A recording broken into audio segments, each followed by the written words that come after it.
All right, let me just recap this event here. Luque versus Muhammad. If you guys saw it, it was one of the shittiest events that I've ever seen in my fucking life.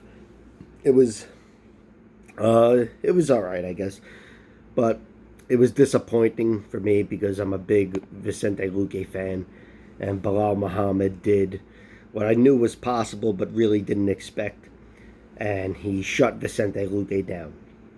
Which, I thought he could have outpointed him, but not all the way, not for 25 minutes. I thought maybe he could be winning the fight before he gets knocked out, but or choked out even, but he was on point there. And it's not like it's a bad result. It's a bad result in that the most exciting guy in the world maybe doesn't move up, and he was right on the cusp of being a title contender, where if Leon Edwards gets injured or COVID or whatever, Luque's in the octagon fighting for the title. Now it's Bilal Muhammad in that position, and I'm not saying that'll happen. I think Bilal Muhammad is not as marketable as Vicente Luque. I don't think the UFC would be willing to give him shots like they would Luque, and I think Bilal Muhammad next will be fighting a very tough contender who's probably going to kick his ass. Anyway, I'm a bitter Luque fan. It was a good performance from Muhammad, and Luque, I thought it was a bad performance. He was, I don't know if he had it in his head he's going to catch Muhammad with the same left hook, which he did, but he didn't put him away. And he just, he didn't fight for it. I was a little disappointed in Luque, to be honest. Muhammad, you can't fault a guy for fighting boringly, so to speak, conservatively, if he's winning. You can't fault the guy for doing that, and he was winning that fight every step of the way, aside from round 3. And look, it's as good a victory as he has in the UFC. It's actually not as good as the Wonder Boy victory, but still, this was a main event. It was 25 minutes. This was a very good performance from him, and he showed, hey, 25 minutes, I can lose a round in the middle and still be there like a dog winning round 5. So good performance in that sense from Bilal Muhammad. The most boring guy in the division beats the most exciting guy in the division.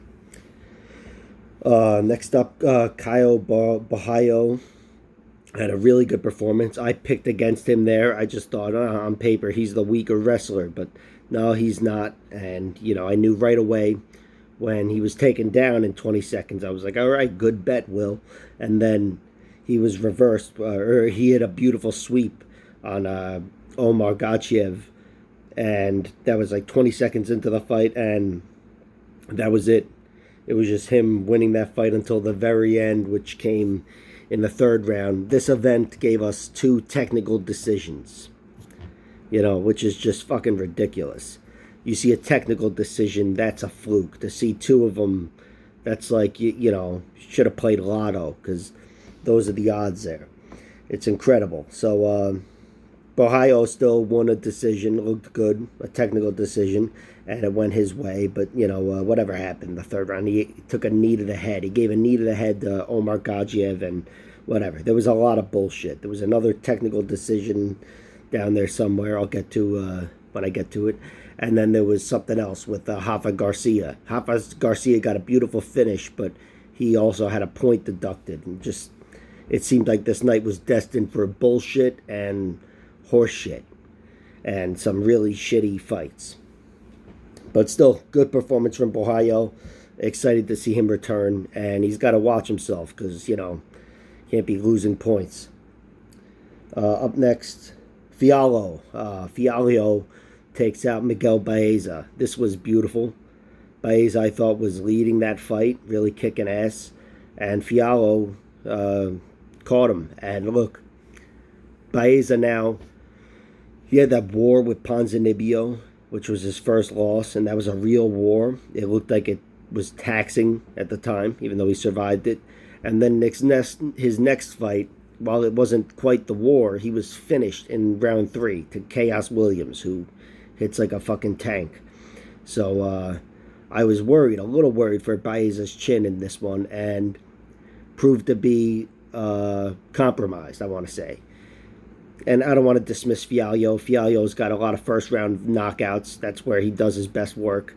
But to do it against Baeza, I feel like this was a pivotal fight. And Miguel Baeza's got to do some serious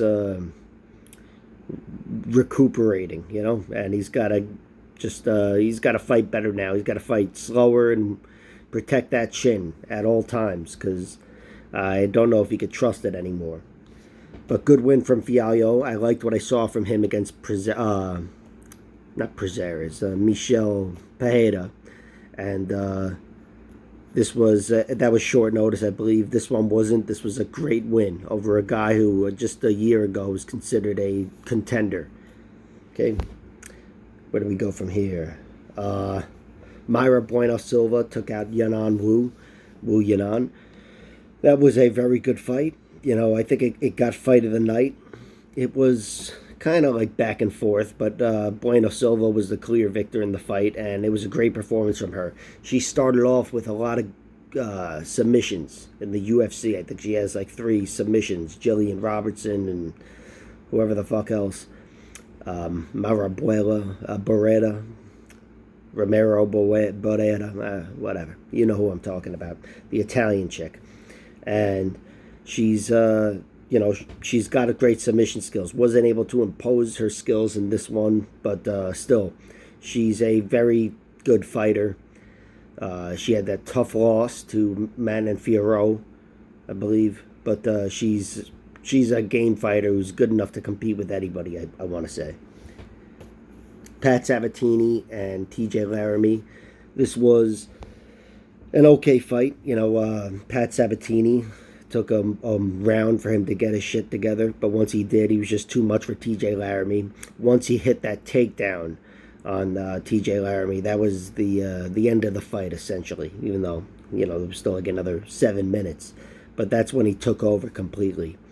TJ Laramie's a wrestler, and he needs to be able to win that battle throughout the fight to even have a shot at winning the fight. And he lost that battle, and that was it for him.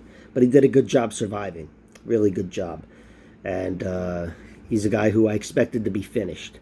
He's been finished more so with strikes, but he's also been submitted. And I thought Pat Sabatini would get it done one way or another. He didn't get it done. And Pat Sabatini said in the post-fight he's going to work on ground and pound because he needs to be able to open up finishes. Mornier Luzez took out Ange Lusa. Ange, and I think I was calling him Ange or whatever. But really good performance. I really like this guy. I talk about him like he's a kid, 24-year-old or whatever, but he's 34 years old. He's like my age, and he's got to get the ball rolling. He really does. He had that rough loss against Warley Alves, and I know that was a big step up, so it's like, you can't rush everything too fast. He already did, and he paid for it, but he's 34, so it's now or never. And Ange Lusa had a really good performance for a guy that came in on short notice. I liked what I saw out of him. He was in that fight every second of the way. He was a step behind, but competitive and tough as all hell. So, great performance. Devin Clark got a big knockout over William Knight. This one I got wrong. I was sure William Knight would win. And I was just waiting for him to show me that deceptive cardio he has, where he takes, he can still make shit happen even in round 3, but it wasn't there for him. And this was him fighting up 50 fucking pounds, even though I'm sure he weighs, he's halfway there on fight night when he's fighting at light heavyweight. But Devin Clark showed what he's always shown at any weight class. That guy's a workhorse.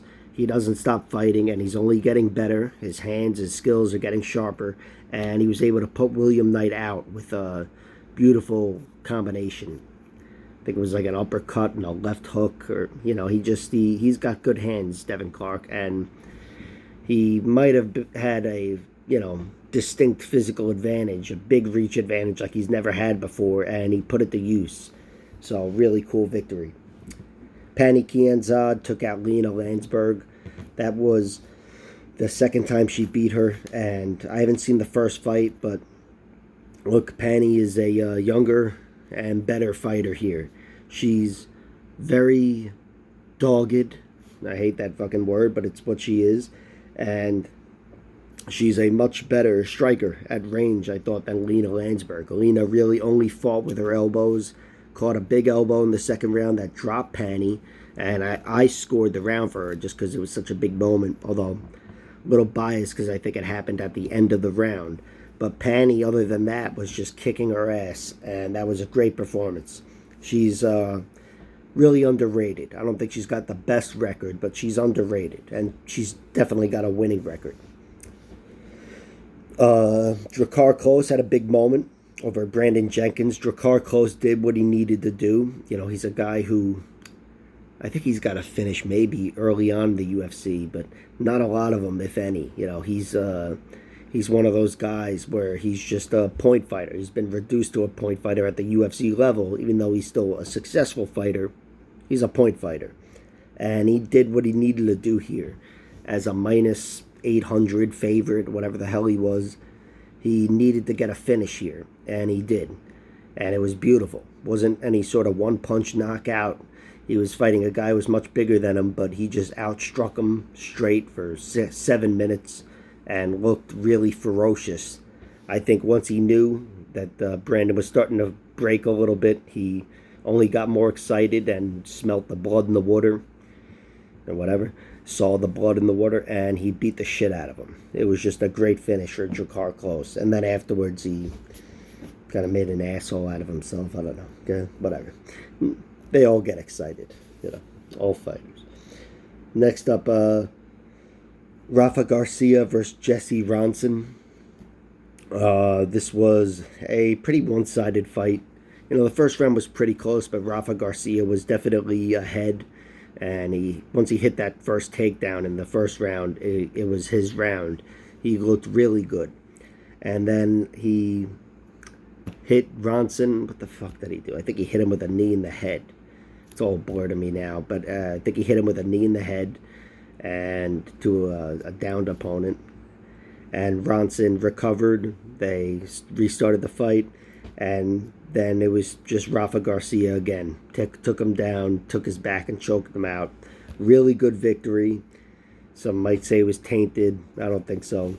And he proved to be the better fighter. That was a really nice surprise because I thought Ronson was going to win. I bet a little bit on Ronson, and I lost. I just thought Ronson was going to outpoint him. And Ronson, even though he had the reach and the length and whatever, he didn't have the aggression that Rafa Garcia had or the volume. Rafa was throwing more and throwing, landing, and he also had the wrestling and grappling advantage too, which proved to be the decision maker there, the difference. Next up, Chris Barnett versus Martin Boude. This was the other one where it was a technical decision. Pretty much Boude beat the shit out of Barnett, mostly against the cage, smothered him and beat him up, where, according to Barnett, broke his ribs between rounds 1 and 2, and then between round 2 and 3 is when he said, I broke my ribs. And I had bet on Boude to win by round 3 knockout at plus 900. So I was like, this is easy money. Go ahead. And it turns out he hit him, what the fuck did he do? Poke him in the eye. Hit him in the nuts. I don't remember what happened. Whatever. But there was some foul committed in the third round. Probably a knee in the head. I think it was a knee to the head again. And a foul was committed and Barnett went down. That's right. And Barnett was really hurt and really letting everybody know he was hurt. And the fight was stopped. So it went to a technical decision in the third round and Boude won all 3 rounds. Whatever, Boude looks good. Barnett, I guess, lives to fight another day in the UFC. But, you know, he's got to have the right opponent. Because otherwise, you're looking at the ultimate warrior, you know. He's got the greatest entrance, and then the bell rings, and whatever. All right. Trey Ogden. That was a pro wrestling reference for you. The ultimate warrior. All right. Trey Ogden and Jordan Levitt. This was a very interesting fight. It was razor thin, in my opinion. All comes down to who you scored that third round for, or the second round for. And I scored it for Levitt, but I bet on Levitt. So, whatever. It was very close. I'm impressed that the judges were able to focus on Levitt's kicks, because I don't even know if he landed a punch in all of round 2. It was all of his work pretty much came from his kicks, and Trey Ogden was getting chopped up, but still, bullying Levitt, definitely stalking him and throwing punches there and trying to bully him even on the ground. After the first round, he thought he could bully him, and Jordan Levitt was evasive, throwing those kicks, chopped him up and stole the round, and then ended up winning round 3. He got a decision. Great performance from Jordan Levitt, and then afterwards he had to do that Michael Jackson shit, I don't like rooting for this guy or betting on him. Every time I see him, I get fucking nauseous. He's like got his hands on his hips and fucking doing the worm, and then he does all this shit. It's like, I don't know. And he's got a wife and kids. I don't know how he's secure enough to do this, but whatever. Good victory. All right. Sam Hughes versus Stella Nunes. This was a very good performance from an underdog. She lost, got her ass kicked in round 1, came back to win rounds 2 and 3, and did so with a lot of grit. This was like vintage Darren Elkins. That's what this reminded me of. This was like Darren Elkins versus Diego Brandao or Hatsu Hioki, just losing that first round, but grinding your way to that second round victory and taking the third round beyond question, without question. So, great win from Sam Hughes, really impressive. And Stella Nunes, she's going to need to do a lot of work because she's got a lot of promise, but she was shut down. I think her cardio needs work, and of course her wrestling and grappling. She's got to develop those get-up skills or, better guard game, because she had nothing when she was underneath Sam Hughes. And the final fight of the night, which I forgot about because this fight lasted 1 minute, was Kevin Croom getting knocked out by Haile Alatang. Alatang, I think it was actually a good little fight for a minute. Some nice front kick I think Kevin Croom landed. Seemed like they were getting ready to hurt each other, and then Haile Alatang just smoked Kevin Croom out of nowhere. Just rocked him with a few big shots, and Kevin Croom, he kind of went out. He face planted, and then he got up. It seemed like he might have been protesting, but he face planted, and it was a very good stoppage. So I don't know, I forget who the ref was, but that was a great way to start the night. When you see a knockout in 1 minute, you're like, all right, maybe this will happen every fight. And then, even if it did, you'd complain about that because we're all fucking bitter, But anyway, great night of, not really, decent night of fights. Decent, dog shit to decent, somewhere in there.